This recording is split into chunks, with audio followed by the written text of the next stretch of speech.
Waarop mensen, Sontje hier. Dio hier. Samen zijn we gebroeders Wolf. Je weet het. Ja.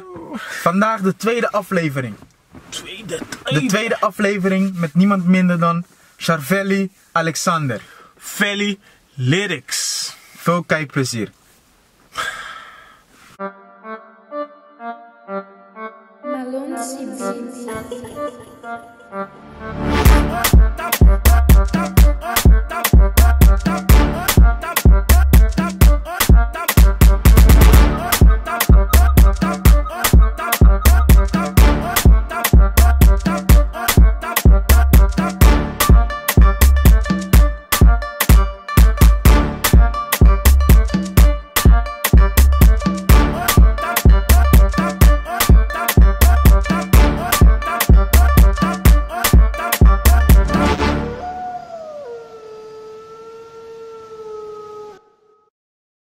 Felly, ten eerste, welkom en thanks dat je wel instappen bij ons. Sowieso man, broeders man. Ja man. Even kijken, wij kennen jou inmiddels al zo'n beetje. Maar voor de mensen die jou niet kennen, wie is Charvelli Alexander? Wacht, voordat we beginnen heb ik advocaat nodig of zo, weet je toch? Die vragen. Nee, Charvelli Alexander is een simpele jongeman. Altijd kalm geweest, altijd rustig. In mijn eigen wereldje geleefd, weet je. Ja. En ja, beetje bij beetje begon ik meer van mezelf te delen. Ja. Maar in principe ben ik altijd hetzelfde geweest, man. Gewoon rustig, mijn eigen ding doen. Geen problemen veroorzaken. Net tenminste, dat probeer je altijd, maar dat lukt niet altijd. In ieder geval zo, man. Veel ingewikkelder ben ik niet. Als je me leert kennen, ja, dan is het een ander verhaal. Maar ja joh, gewoon simpel. Maar je leeft ja, heel veel in jezelf, zei je? Ja. Wat bedoel je daarmee precies? Ik ben altijd een kleine jongen geweest met heel veel fantasie. Ik maakte altijd dingen in mijn hoofd, weet je. Gewoon films, muziek, allerlei dingen om creatief te zijn. En ik had niet echt de middelen om daadwerkelijk dingen te maken. Ja. Maar in mijn hoofd was ik altijd bezig. En ik had altijd heel veel fantasie, man. Dus daarom was ik ook altijd stil. Ook, ik was heel lang enigskind, dus op die manier kon ik mezelf ook een beetje, ja, entertainen. Oké, ja. Ben je hier geboren of? Ik ben hier geboren, man, in Rotterdam. Maar mijn ouders niet. Mijn moeder uit Curaçao. Mijn oom uit Bonaire. Mijn vader, wie weet. Nee, ik heb een stiefvader, hij is altijd goed voor mij geweest. Hij komt uit Curaçao. Dus ja, mijn Antilliaanse roots die zijn daar sowieso. En ik ben altijd alleen op vakantie geweest, dus, maar wel elk jaar bijna, sinds ik klein was. Ik ben er ook misschien een keer 3-4 maanden geweest of zo, maar ja, that's it. En ja, het lijkt me wel een lekker land, maar ik ben hier gewend, weet je. Oké, nu je dat zegt, wat is hetgeen eigenlijk wat jou een beetje Antilliaans maakt of Curaçaoenaar? Mijn bloed, man. Je bloed? Mijn bloed, man. En mijn temperatuur. Ik heb geen temperament, maar ik heb een temperatuur. Nee, ik bedoel daarmee te zeggen, ja, ik ben sowieso met de cultuur opgevoed. Ja. Dus met de taal, met de gewoontes. En ja, op die manier ga je die waarderen, weet je. En als je naar Curaçao gaat, dan voel je je ook enigszins thuis. Van hé, hier zijn mensen net als mij. Weet je, dus sowieso voel ik me een Curaçaoenaar. Dat sowieso. En ja, het is altijd een plezier om daar te zijn, man. Dat sowieso. Vind je zelf dat je kenmerken hebt van Nederland? Of kenmerken misschien eigenschappen van Nederland of Antilliaan zelf? Dus laten we zeggen, Nederland is misschien 6 uur eten, dat soort dingen. Ik ben gemixt, denk ik, man. Want sowieso als je hier opgroeit, dan heb je de gewoontes van hier ook, die neem je gewoon mee. En wat ik sowieso heb vanuit Nederland is dat alles moet gebeuren. Like, now. Dus ik kan niet gaan slapen op dingen. Als we afspraken maken, dan wil ik gewoon dat het gebeurt. We gaan niet wachten, dus dingen gaan best wel op tempo. Dat sowieso. Maar aan de andere kant ik hou ervan om gewoon mijn tijd te nemen met andere dingen. Om gewoon te relaxen, te luieren zelfs. Ja. Want het liefst doe je eigenlijk niks. Dat moet ik gewoon eerlijk zeggen. Maar ja, het is toch wel een beetje gemixt, man. En dat vind ik eigenlijk juist prettig. Dus je hebt zeker wat aan tijd is geld. Dus, Dat sowieso, man. ja. Sowieso als je ergens je tijd in zet, dat betekent dat je iets kostbaars erin zet, man. Dus dan moet je op een of andere manier terugverdienen. Dus alles waar ik mezelf ook in investeer, ik kijk er zo naar. Op korte termijn, maar ook op lange termijn. Maar je hebt het vanaf kleins al, zeg je, dat je eigenlijk focust op dingen die je wilt doen en kan doen. Hoeveel tijd besteed je in zulke dingen voor jezelf? Als het echt voor jezelf is. Er gaan uren voorbij, man, per dag. Uren, mij maakt het niet uit qua tijd dan. Ja. Want ik weet dat de tijd goed besteed gaat. Ja. Ik wist niet altijd wat ik precies wou doen. Maar ik wist wel dat ik creatief wou zijn. Dus ik wou creatief bezig zijn, dat wist ik wel. Ja. Dat het muziek zou zijn, dat wist ik niet, Ja. per se.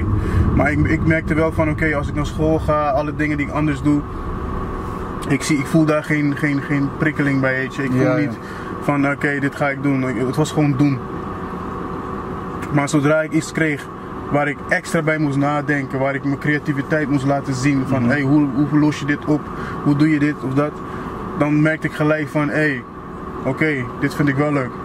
Dus op die manier ging ik steeds meer een beetje onderzoeken, kijken oké, wat zijn de dingen die ik echt leuk vind om te doen, wat zijn mijn sterke punten, wat kan ik verbeteren. En ik vind het altijd leuk om mezelf te verbeteren en dingen vooral die ik niet goed kan, zeg maar. Ja. Dus ja, op die manier was ik sinds klein zo van al bezig, man. Gewoon mezelf verbeteren in de dingen die ik leuk vond. Kan je ons meer vertellen wat je tegenwoordig allemaal doet dan? Tegenwoordig, we zijn in Nederland, hè, dus we moeten werken, man. Dat moet Dat gebeuren. sowieso, ja. We moeten werken, man. En ik heb een baan uiteindelijk waar ik toch voor mezelf kan werken, want ik kan niet voor een baas direct werken. Het kan wel, maar het zit niet in mijn natuur. ZZP'er dus. Ik ben een ZZP'er, ja, man. Dat doe ik in een kantorinrichting. Dus dat is ook wel creatief bezig zijn. Ja. Er zitten soms uitdagingen in. En ja, ik doe het nu gewoon vooral, weet je, om mezelf bezig te houden en om mezelf te financieren sowieso. Er zijn kinderen, dus die moeten ook gefinancierd worden. Ja. Dus zo ben ik bezig, door de week. En in het weekend, ook soms door de week, maak ik heel veel muziek voornamelijk. Okay. Dus Druk constant agenda. bezig, man. Ja, constant Druk bezig, agenda. man. Ja.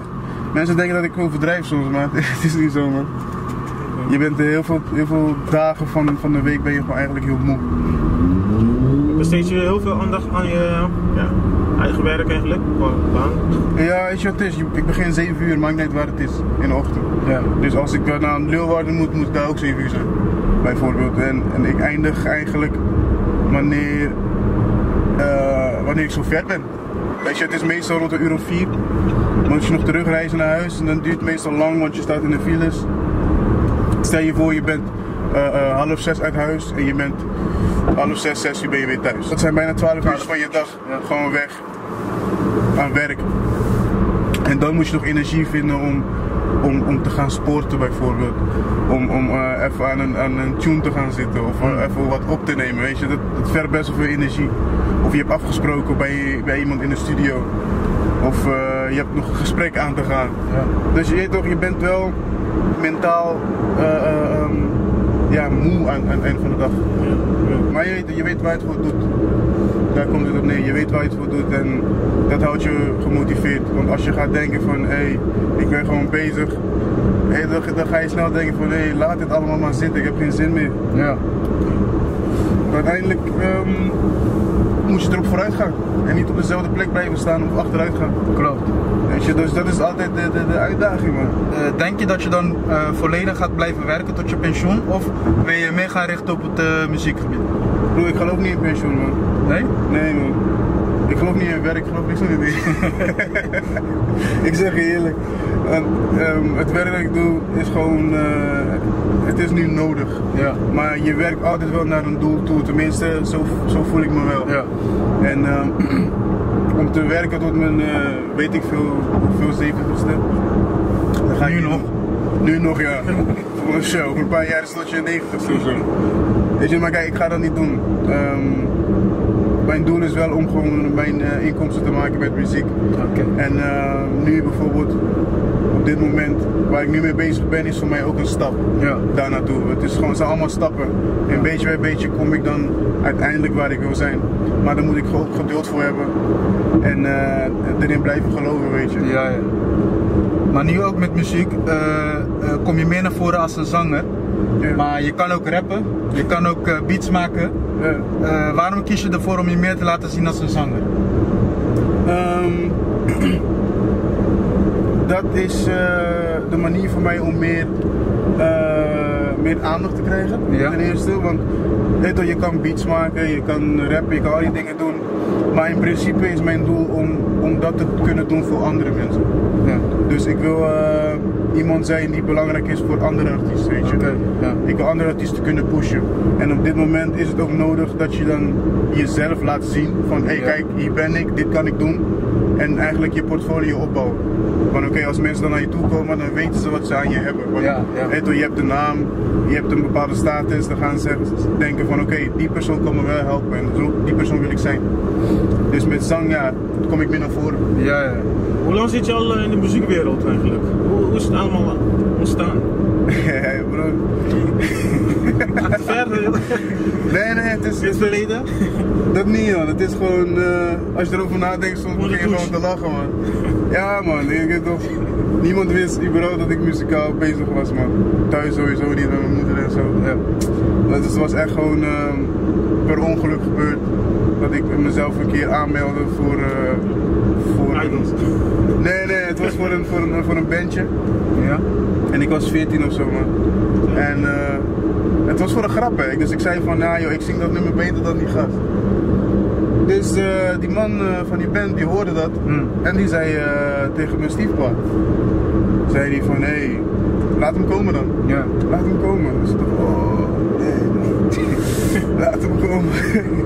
Ik was bloednerveus, ik zei serieus, dus ik ging mee. En ik zat gewoon te kijken naar die band, ze waren aan het repeteren. Ik dacht van oké, leuk. Maar ik dacht ze zijn me al lang vergeten, dat was een grap. Ja, ja. Dus eindstand gingen ze pauzeren. En moest ik gaan zitten aan een tafel met 2 mannen.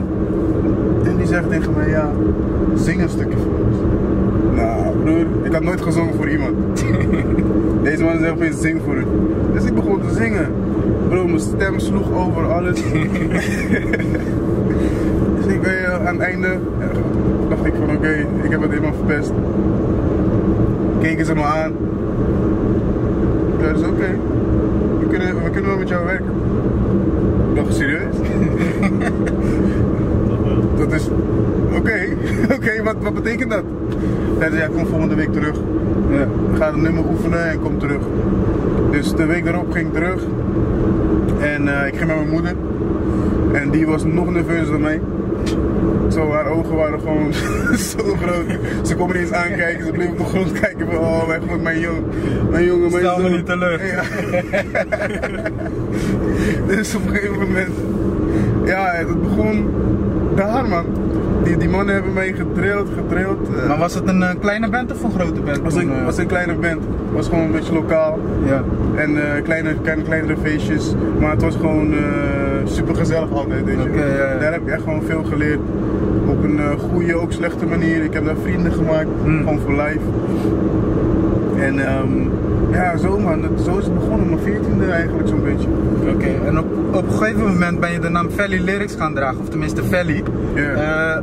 Op welk moment is dat gebeurd? Op welk moment in je leven? Toen iedereen mijn naam verkeerd noemde. Ja, wat vroeger, is het Cervelli of Cervelli? Cervelli. Cervelli, ja. Ja. Dus Cervelli. Het was like, kan ook wel. Maar laten we mezelf gewoon Valley noemen, dan weet je nog wel dat het Valley is. Maar dat begon rond mijn 16e. Ja. Met een groep. Met een grote gang. En waar jullie ook bij zaten. Niet Zo te vergeten, fresh. hoor. Zo fresh. En allemaal mannen die gingen rappen, man. Ja. En dat was gewoon experimenteren. voor iedereen denk ik. Gewoon, ga gewoon dingen opnemen, laat zien wat je kan en probeer het gewoon, weet je. Toen ging ik de naam Valley dragen, rapper.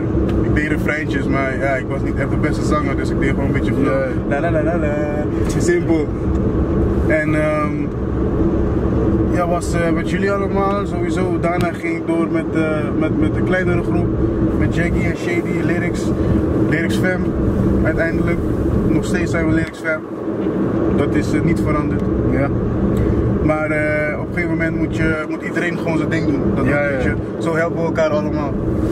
Maar ja, dat is eigenlijk wanneer toen Valley opstond. En Valley Lyrics dan ook. Wat is Lyrics voor jou? Hoe komt die naam eigenlijk? Lyrics is mijn baby, man. Lyrics baby. Ja man, Lyrics is mijn baby, want het was echt iets dat ik tijdens stage. Ik zat op school en ik had een stage op een kantoor. En in plaats van werken was ik gewoon bezig met plannen maken Ja. voor een groep. Wat gaan we doen? En we waren een naam aan het verzinnen en ik had Lyrics verzonnen, want toen de tijd was het belangrijk dat je bars had. Nu nog steeds, maar toen was het echt gewoon rap. Ja, klopt. Bars. En dat was belangrijk, lyrics, dus in het algemeen. Maar L-I-R-X spellen we. Dat was lyricaal, innovatief en Rotterdams, excentriekelingen. Sorry, wat? Ja, lyricaal, innovatieve, Rotterdamse excentriekelingen. Dus we waren voor ons gevoel apart sowieso. En samen was het lyrics, dus zo is het een beetje ontstaan, man. Het was een beetje een wordplay en voor die tijd was het een big deal. En we hebben het sindsdien gewoon zo laten staan, man. Ik bedoel, als mensen je eenmaal zo kennen, Ja. je gaat dat niet veranderen, joh. Is goed zo. Winning team nooit veranderen. Ja joh. Weet je, iedereen doet zijn best met zijn aandeel. En ja, op dit moment zijn we nog steeds actief, maar achter de schermen. Ja. Ja man, dat Dus is... we kunnen binnenkort heel wat verwachten. Jawel man, ik bedoel, ik doe mijn ding, maar die Ja. jongens zijn ook bezig man. Ze maken ook grote stappen. Ja. Gewoon vooral connecties. Ja. Dus als het uiteindelijk allemaal op elkaar insluit, Ja. dan kunnen we zeggen dat we dan uiteindelijk toch wel op een groot platform dingen kunnen uitbrengen. Oké. Hoe hebben zij dan het nieuws opgevangen? Dat je ook tijd moet gaan besteden aan cachet in dit geval. Chez Royale, totaal. Deze boys hebben me sowieso gesport, man. Altijd. Ja. Ik bedoel, ik heb ze ook altijd gesport, altijd gesteund. En zodra ze het nieuws hoorden, was het gewoon van broer, jij weet wat je doet, Ja. doe het gewoon. Ze hebben gewoon in mij geloofd, ze zeiden jij gaat het doen, jij gaat het doen. Dat was eigenlijk het enige wat ze zeiden. Dus ze hebben me 100% gesteund erin, man. En ze weten goed dat ik ze niet heb verlaten of zo, Ja, dat is het niet.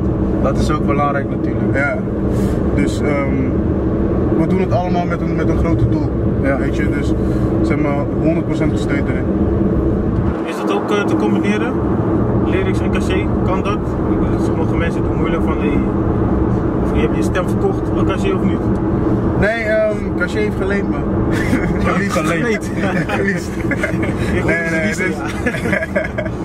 Nee, het is een samenwerking, man.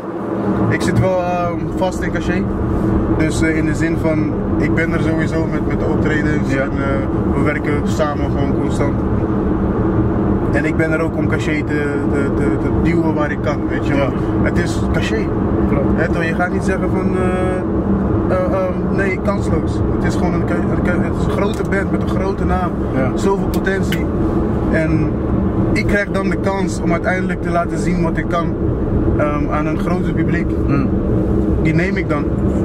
Maar dan wil ik ook laten zien wat ik kan doen. Ja. Dus met Lyrics Fam moest ik dan toch een stapje achteruit doen in de zin van, weet je jongens, jullie krijgen dan meer verantwoordelijkheid. Ja. Daar in die zin, want ik nam alles bijna op mezelf. Dat is mijn ding, ik ben een control freak. Ja. Dus ik kan er niks aan doen soms. Maar ik moest dan, weet je, een stapje terugnemen om te zeggen, jongens, dit laat ik in jullie handen. Jij doet dit dan, jij doet dat, ik doe dan mijn deel. En zo komen we dan eruit. Maar ja, Ja, op die manier eigenlijk, man. Oké, want op dit moment is het eigenlijk Caché Royale geworden. Ja. Maar je had ook twee of drie andere opties openstaan. Waarom heb je voor Caché gekozen? Ja, broer, nee, ik had in totaal, ga ik je zeggen, zes zelf? opties. Ja, man. Caché was de laatste die met een aanbod kwam. Oké. En ik heb voor Caché gekozen juist omdat ik zei, zij hebben de potentie om grote dingen te doen. Ja. Andere bands ook, ik ga niet, geen disrespect voor andere bands, maar Caché heeft een naam. Ja. En ik zocht ook een kans om te laten zien wat ik kan. Ja. Weet je, het was niet mijn doel om iets nieuws te starten. Ja. Weet je, als je met iets anders gaat beginnen, dan moet je weer vanaf het begin gaan pushen. En met Caché krijg je gelijk een kans om te laten zien wie ik ben. En dat had ik persoonlijk wel nodig. Dus Ja. de kans om gewoon eventjes, laten we zeggen, mee te liften. Oké. Want ja, je start zoveel dingen soms en je blijft trekken en duwen en zo, maar op een gegeven moment heb je ook een beetje een push nodig. Ja, ja. En een uitdaging. En Caché, met de naam die ze hebben, dan moet je jezelf bewijzen. Dan moet je laten zien van, hé, wat ben ik waard. Dus het is voor mij ook een optie om te groeien, zeg maar. Klikte het gelijk? Band met jou en de andere members? Of voelde je je nog een beetje ongemakkelijk? Moest je nog Ja, ik bewijzen? voel me heel snel ongemakkelijk, bro. Niet Dat is- snel? Heel snel. Heel snel. Ja, niet direct ongemakkelijk, maar het is altijd wennen voor mij. Want ik ben in principe gewoon altijd rustig en stil. Dus dan kom je daar en dan ben je stil. Ja. Dus ze weten niet echt wat ze van je moeten denken, per se direct, denk ik dan. Maar in principe ben ik gewoon payaso. Maar ik denk het gewoon, je moet wel een beetje voelen, kijken, oké, op welk niveau zitten de mensen. En hoe kan ik mezelf zijn, zo goed mogelijk als het ware. Ja. Maar ik denk dat we op dit moment een goede klik hebben. Ik bedoel, ik geloof in deze mannen, zij geloven in mij. Ja. En ja, ik wil gewoon werken, man, dat is het. En ik wil hun ook motiveren en blijven motiveren zover ik kan doen om ook te willen werken. Hoe lang zit je er al daar? Officieel, even kijken, officieel 6 maanden. 6 maanden. Ja. Want je hebt nu al iets uitgebracht eigenlijk, single. Wordt het daar ook zo genoemd eigenlijk? Zo'n single? Ja, het is een single, man. Ja, man. Het liefst maak je er een album van, maar het is een single. En En het is een hit eigenlijk. Tu corazón me quiebra tanto, malaga destrozar. Mi palabra, mi que dura, tu que nunca lo me jala atrás. Hasta más ya día me digo ik ben heel blij daarmee. Ik ben heel blij daarmee. Dat is echt voor mij een deal, zeg maar. Een push van, hé, je bent wel goed bezig. Ga door. Dus ik denk niet dat mensen het zo direct verwacht hadden. Ik zelf ook niet. Ja. Ik moet wel zeggen dat ik wel werk met een doel, dus ik weet wel ongeveer waar ik mee bezig ben. Ja. Daar geloof je wel in, tenminste, als je Ja, ja, bezig ja. bent. Dus ik heb echt ervoor gepusht om dat nummer te maken. En ja, het is precies zo gegaan zoals ik dacht uiteindelijk. Meer zelfs, want het is groter geworden dan ik dacht. Ja. Dat wel. Maar mijn doel was dat het geaccepteerd zou worden, weet je. En het is zelfs zo erg geaccepteerd dat het gewoon een hitje is geworden. En daar ben ik echt blij om, man. Heel Want erg dankbaar. ik keek vanochtend nog op Facebook en ik zag een andere grote band die het eigenlijk tijdens hun debuutshow op Cura live hebben gedaan. Ja, man. Jij hebt het zelf ook gezien, denk ik. Ja, man. Ik Wat voor gevoel had je daarbij? Ik had het gevoel van... Niet stelen, zwieber niet stelen. Weet je wat het is? Hij wordt overal gestolen in die genre. Dat maakt niet eens uit. Maar als ze bereid zijn om het te stelen, is het toch een vorm van respect. Ja. Dus dat ze zeggen van... Dat is hey, denk ik toch een herkenning wat je Ja. krijgt. Het is mijn persoonlijk mijn eerste nummer. Ik was ermee bezig in 2015. Dat nummer 2015? Stond, ja, man. Dat nummer stond gewoon stil. Ik wou het niet uitbrengen, want ik dacht van ja, hoe ga ik het uitbrengen, met welke naam? Het gaat gewoon nergens naartoe. Dus ik heb het bewaard. En toen met gesprek met de andere band. Ja. En dat ook te maken heeft met Caché eigenlijk. had ik het nummer laten horen en degene die het heeft gearrangeerd, Daryl, Ja. nam het gelijk over. En hij heeft het in no time heeft hij het gewoon opnieuw in elkaar gezet. En zo is het eigenlijk gewoon gaan rollen. Het was eigenlijk gewoon een project van oké, wat heb je? Ja. Gewoon laat even gewoon wat horen en dan gaan we gewoon werken. En zo is het een beetje van start gegaan. Ik had iets van, zou ik het laten horen of niet? Het is niet ready. En ik liet het horen en zo is het balletje gaan rollen. Het ding was er ook bij, Jamil Song, Jams. En hij gaf me wat tips zeg maar, van waar ik naartoe kan gaan met mijn lyrics. Twijfel je, als ik zo naar je luister, lijkt het, ja, zo komt het nu naar mij over in ieder geval, dat je soms twijfel je aan je eigen kwaliteiten. Is dat zo? Jawel man. Jawel. Want, Ik weet het, misschien anderen ook, dat je, het zit gewoon in je petto, het zit in jou gewoon, je kan het gewoon. Maar dat je zelf ook persoonlijk denkt van, Ja, kijk, je hebt soms toch wel die extra push nodig voor jezelf om je te motiveren. Van ja, ik kan het wel, zie je wel, ik kan het wel. Maar als je bezig bent met een project, dan ben je er eigenlijk zo persoonlijk mee bezig. Ja. En als je moet laten horen aan iemand anders, dan is het eigenlijk een stukje van jezelf dat je afgeeft, weet je. Dus het is sowieso een uitdaging. Ik denk van, hoe gaat hij het horen, hoe gaat hij het accepteren of niet. Dus het is altijd een kwetsbaar moment, gewoon. Het moment dat je gewoon iets van jezelf laat horen aan iemand anders. En dat is altijd het lastigste moment, vind ik zelf dan. Want ik kan zelf de hele dag luisteren en denken van oké, dat is goed, dit niet. Maar zodra je het aan iemand anders moet... Ja man, dat is echt iets anders man.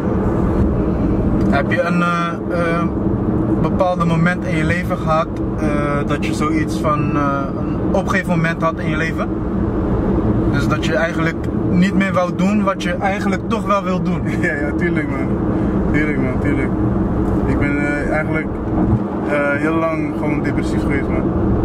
Echt een diepe depressie, omdat ik dacht van het heeft gewoon geen zin meer. Like niks. Ja. Niks heeft zin meer.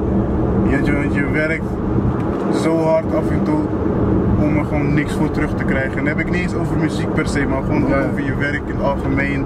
De dingen die je doet voor mensen. Gewoon, je probeert zoveel goeds te doen. En dan komen er bepaalde momenten die gewoon alles veranderen in je leven. Ja. Die gewoon ervoor zorgen dat je denkt van hé, waarom doe ik dit allemaal man? Ja. Weet je, dus ik was eigenlijk sowieso een jaartje of 2, 3 in een depressie man. En ik dacht van ik heb gewoon geen zin meer om iets te maken. Ik weet niet waarom ik nog werk, dus ik was daarmee gestopt. Ja. Ik weet niet waarom ik dingen nog doe, dus weet je, ik wou niks meer. Maar daar gingen andere mensen ook onder lijden, dat zeg ik je eerlijk. Okay. En hoe ben je daaruit gekomen, uit die depressie moment of tijd, periode? Ik heb gelukkig goede vrienden. Ja. Dus jongens die altijd weet je, naar me terugkeken, naar me omkeken, laat me het zo zeggen, van hey, toch, je bent veel meer dan dat. Ja. Dat was belangrijk voor mij, sowieso. En elke keer als ik dan in die sfeer was, dan voelde ik me beter. Ja. Maar voor mezelf moest ik gewoon een knopje omdraaien, man. Van, hé, als ik nu depressief ben en ik heb nergens zin meer in, want ik wist niet dat ik depressief was. Ja. Niet gelijk, dat weet je niet. Maar dan kom je na op een gegeven moment kom je erachter, je ziet de symptomen en bepaalde mensen zeggen dan dingen tegen jou waarvan je denkt van, wauw, oké, ja, misschien heb ik echt een probleem. Ja. Dus dan ga je voor jezelf nadenken, weet je, van oké, waar ben ik precies mee bezig? Ben ik nu tijd aan het verdoen, gewoon, door zielig te doen? Ja. Ben ik nu gewoon nog meer tijd aan het verliezen dan wat ik dacht dat ik aan het verliezen was? Dus ik moest dingen terug gaan bekijken, zeg maar, van oké, wat heb ik tot nu toe allemaal kunnen bereiken, weet je, wat zijn de positieve dingen? Wat zijn de dingen waarvan ik denk van, daar ben ik trots op, daar ben ik trots op. En op die manier ging ik steeds meer voor mezelf te denken van, kijk, er zijn genoeg dingen die ik kan doen waar ik trots op kan zijn, man. Ik moet kijken naar de kleine dingetjes ook. En niet alleen naar de grote dingen. Want het succes zit niet alleen maar in grote dingen. Nee. En dat moest ik voor mezelf echt beseffen, man. Maar heb je daarvoor een therapie of zo moeten volgen of is dat niet nodig geweest? Dat is mij geadviseerd. Dat wel. Maar ik heb het niet gedaan, want Muziek was je therapie. muziek was mijn therapie.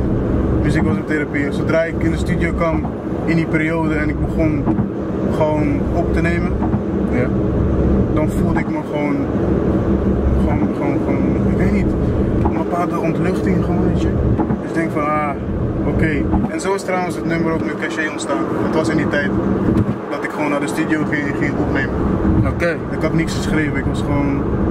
Haast niet geloven dat je bent gewoon, je straalt vrolijkheid uit, je laat mensen dansen, lachen. Ja. En dat je toch, zo iemand toch Ja, maar die ook dingen zie je mens nooit. is. Die dingen zie je nooit, weet je. Er zijn heel veel... Dat liet me ook nadenken. Ik ken heel veel andere muzikanten die groot zijn geworden, bijvoorbeeld. En die gewoon depressief zijn. Ja. Die zelfs zichzelf van het leven beroofd hebben, bijvoorbeeld. Ja. En dat was ook een punt voor mij waarvan ik dacht van... Hé, wat ik voel is sowieso niet raar. Maar ik moet scherp blijven, want ik wil niet nog dieper gaan vallen. Ja. Ik wil niet in een dal komen waar ik nooit meer uit kan komen. En dat ik gewoon denk van de enige uitweg is dat. Weet je, daar was ik helemaal bang voor. Ik dacht van, oh man, gewoon begin je best te doen. Begin te denken van oké, positief. Dus daarom zeg ik, het was moeilijk om het nummer te laten horen. Want het was uit een periode waar ik echt in een dal zat, zeg maar. Ja. Maar heb je dan wel bepaalde liedjes liggen die in die periode komen waar je het wel terug hoort? Jawel. Ja? Jawel. Die staan er nog steeds. Wat ik ermee ga doen, weet ik niet.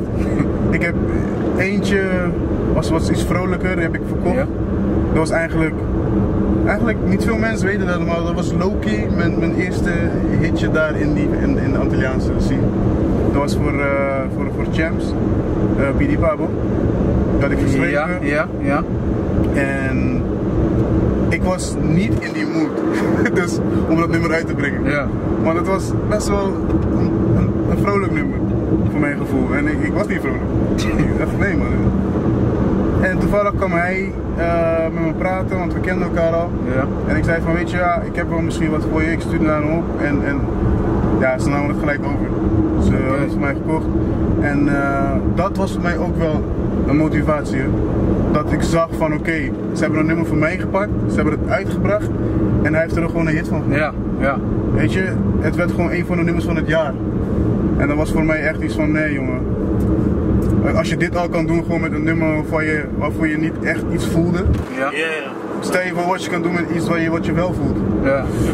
Dus eigenlijk heb je al je eerste hit weggegeven. Ja. Wat je eerste hit had kunnen zijn dan. Ja, maar ik ben blij dat het zo is gegaan. Hè. Ja? Ja, ik ben blij dat het zo is gegaan. Want hij heeft het gewoon goed voor mij verkocht ook. Oké, ja. Weet je, daar op Curaçao, weet je, ik had niks. Eigenlijk, dit is niet eigenlijk je eerste nummer in het Antilliaans, toch? Nee man. Zo We gaan way back man. Ik ken nog eentje, ik vond het zelf wat hard, die Amor Tequila. Zo heet het toch? Ja man. Ja, ik vond die ook best wel een toffe nummer. Dat was nog een periode dat ik gewoon aan het experimenteren was met muziek. Met heel veel andere mensen. Jullie zaten er ook bij. Ja. Het was gewoon een tijd van experimenteren. Je deed dan rap, een beetje Antilliaans, een beetje zang, een beetje freestyle zelfs, een beetje dissen. Dus je deed van alles nog. We zitten in een hele grote gang. Hier en daar hebben we met elkaar gewoon af en toe gedist. Is wel grappig. Maar je toch, zo experimenteer je man, zo leer je dingetjes man. En ik vind altijd, moet ik je eerlijk zeggen, van ons allemaal, op onze eigen manier, liepen we altijd voor onze tijd. Dus we waren altijd voor onze tijd, dat sowieso. Als je de dingen kon doen nu, wat je vroeger deed toen, Dan precies die gedachte had ik laatst ook. Als je gewoon kijkt wat we gewoon als jongens waarmee wij zijn opgegroeid, kijkt wat we allemaal hebben gedaan. 2 jaar terug, 3 jaar terug. Dat zijn de dingen die je nu ziet eigenlijk. Ja man, precies. Dan denk ik, kijk je terug, denk je van, dat deed ik 10 jaar geleden bijvoorbeeld. Ja. Maar het is echt gewoon grappig om te zien, maar dan besef je wel van, hey, you're on to something. Is groen hè? Nu niet meer. Ja, ik was te diep erin. Ja, maar ja, daar heb je gelijk in. Als je kon kiezen om terug te gaan in de tijd, zou je dingen anders doen dan je nu hebt gedaan? Ik denk zelf bepaalde fouten die ik heb gemaakt in het leven, weet je. Dat denk je van, ja, had ik beter niet kunnen doen. Ja. Maar je was een persoon op dat moment Ja. die dat niet wist. Ja. Dus in principe maakt dat niet eens uit meer dan. Weet je, wat je nu doet hangt er meer vanaf, is belangrijker tenminste dan wat je toen deed. Klopt. En om terug te gaan, om te veranderen, met mijn kennis van nu zou ik het wel doen. Maar gezien de situatie, hoe dingen zijn gelopen, nee, het is goed zo. Weet je, ik was die persoon gewoon. Dat kan je niet veranderen. Oké. Weet je, met de kennis van nu kan je heel veel dingen veranderen, maar dat maakt niet meer uit. Weet je, dus ik zou sowieso niks veranderen nu. Maar Nu, ben je, het is tevreden goed nu. ben je tevreden met de persoon die je nu bent dan? Als Shavelli Alexander? Ik ben wie ik hoor te zijn, man. Oké. En volgend jaar ben ik misschien anders met bepaalde dingen, maar het zij zo. Het is gewoon een proces. Als persoon ontwikkel je gewoon, weet je. Ja. En er zijn dingen waar ik tevreden mee ben, maar er zijn natuurlijk dingen waar ik aan werk om te veranderen. Dus ik denk dat iedereen dat wel heeft. Maar je kan niet te veel denken van, ik ben niet blij met mezelf. Het is echt een gedachte wat ik van mezelf moet afschudden, want dat brengt je ook weer in een donkere plek. Waar ligt jouw lat, man? Wat wil je bereiken? Wat is jouw doel? Mijn lat is daar waar gewoon... Waar we niet kunnen zien. Ja, wat de zon niet schijnt. Dat is een andere lat. Latta! Nee, dat is... Het is altijd lastig om uit te leggen, man. Want heel veel mensen krijgen het verkeerde idee meestal als je iets doet. Dus ze denken of je doet het voor de fame, voor de money, voor de aandacht, weet je, al die dingetjes. Maar fame en money, dat zijn middelen. Ja. Weet je, als je weet hoe je ze moet gebruiken. Ik bedoel, ik zeg niet dat ik perfect ben daarin, dat ik weet wat ik precies moet doen.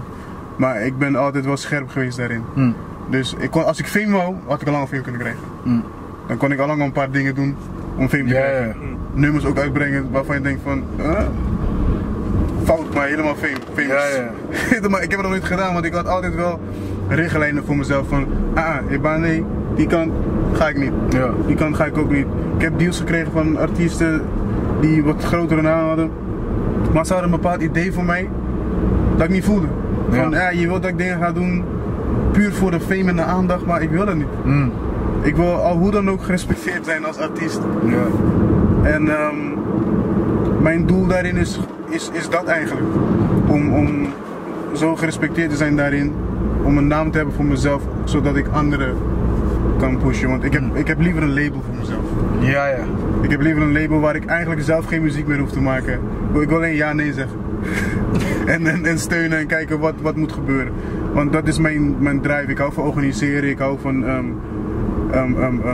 dingen regelen, weet je. Gewoon van oké, ik heb sowieso een oor voor talenten. En dat wil ik ook gebruiken. Dus het gaat bij mij niet om de fame voor mij. Ik wil gewoon in die business zitten. Want dat is gewoon leuk. Je hoort verschillende zangers, zangeressen, rappers, allerlei producers. Je krijgt al die dingen dan op je af.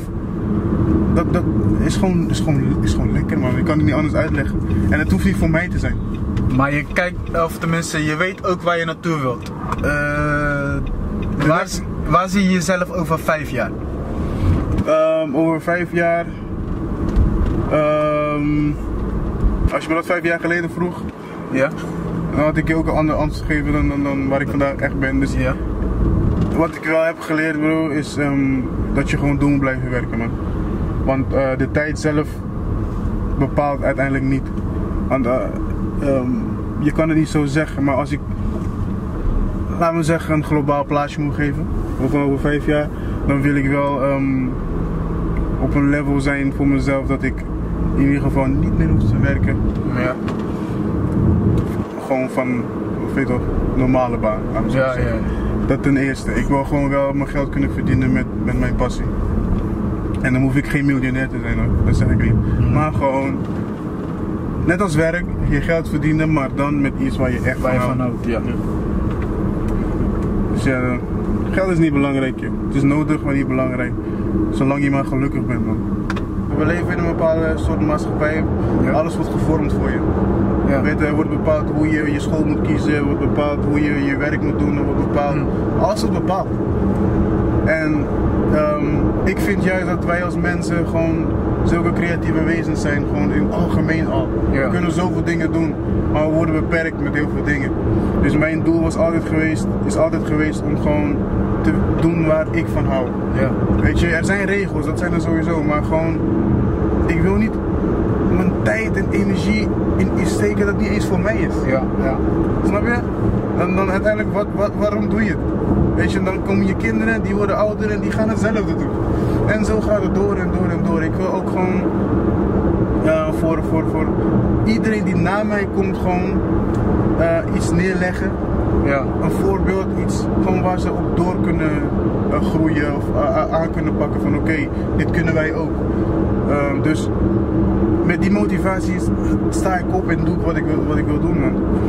Ik kan niet in een sleur terechtkomen. Zou je ook anderen kunnen motiveren dan iemand die in een moeilijke tijd zit? Wat voor woorden heb je dan voor diegene? Zoek iemand, geef hem de schuld, man. Ik kan er niks aan doen, man. Nee, kijk, onthoud gewoon dat je mens bent. Je bent niet anders dan iemand anders. Ik bedoel, iedereen is uniek, maar we zijn allemaal mensen. Dus je maakt allemaal dingen mee op je eigen manier. Maar besef wel, weet je, wat je meemaakt, zegt wel iets over jou als persoon. Want het betekent dat je dat gewoon aan kan. Ja. Weet je, juist daarom maak je het mee. Want dit gaat jou sterker maken. Dit gaat jou vormen naar die persoon van morgen. Ja. Dus zie het gewoon allemaal als een manier van vooruitgaan. En niet van, ik kan niet meer. Ja. Want daar doe je jezelf tekort, man. Niemand anders doet het voor je. Daar doe je jezelf tekort. En besef gewoon wat je kracht is. En ga gewoon door, want je weet maar nooit waar je morgen staat. De kleine dingetjes die je vandaag doet, bro, die kunnen morgen zo groot uitpakken. En ik heb het zelf ook meegemaakt op die manier. En ik ben er heel dankbaar voor, man. Dus gewoon doorzetten, want dat is het. Dat is de enigste manier van succes. Doorzetten. Oké. En mensen, je hebt het zelf in het begin al genoemd. Misschien zit het in onze Antilliaanse bloed een beetje luier en zo. Mensen die helemaal niks doen of zo. Dan kan je tegen hun zeggen van hé, laat je zelf zien. Ja, weet je, er zijn veel mensen hoor. Veel mensen die ook denken dat ze niks kunnen. Hè. Gewoon like, talent. Ik heb geen talent. Ja. Iedereen heeft talent. Maar het is een kwestie van uitzoeken. Ik wist ook niet dat ik een bepaalde talent had. Ik heb het ook uitgezocht voor mezelf. Het is een kwestie van uit je comfortzone gaan. Dat is het eigenlijk. Dus als je gewoon iemand bent die gewoon liever gewoon niks doet. Of gewoon iets heeft van ja, ik kan eigenlijk niet eens wat. Ga gewoon dingen proberen. Dat is wat ik deed. Ga gewoon dingen proberen. En, ook al ben ik een slechte zanger, ik ga gewoon een nummer opnemen. Ik ga gewoon zingen, bijvoorbeeld. Maar dat is muzikaal. Maar stel je voor, je bent iemand die ooit wel eens cricket wou spelen. Ja. Bijvoorbeeld, weet je. Ga het gewoon doen. Ga het gewoon proberen. Misschien ben je niet goed erin, maar dan weet je dat nu ook. Dus dat is niks slechts in, toch? Nee, als je niet probeert, dan weet je het ook niet. Ja, precies, man. Dus het is gewoon een kwestie van proberen, man. Doe gewoon wat. Maakt niet uit. Als je op je bek gaat of het gaat opeens wel goed, dat maakt allemaal niet uit. Dat zeg ik ook tegen kleine kinderen ook altijd van, het is niet belangrijk als je faalt. Daar gaat het niet om. Niemand is boos op jou. Het gaat erom dat je het wel geprobeerd hebt. Ja. Mooie woorden eigenlijk om af te sluiten. Maar waar kunnen de mensen jou volgen? Ik heb liever geen stalkers, man. Nee. Via social media. Oké, dan zeg je wat. Je bent natuurlijk nu goed bezig. En Ik wil maar ook kijken. ik hoop dat je nu nog meer gaat groeien dan je al aan het doen bent. Dus natuurlijk ga je sowieso fans opbouwen. En die willen je natuurlijk gaan volgen op Instagram, Snapchat, Facebook. Ja. Kijk, mijn Facebook is gewoon mijn hele naam. Dat is niet voor iedereen het makkelijkste, maar dat is Charvelli Alexander. Ja. Maar mijn Instagram, mijn Snapchat en zo, dat is Veli Lyrics. Dus VELLI _LIRX.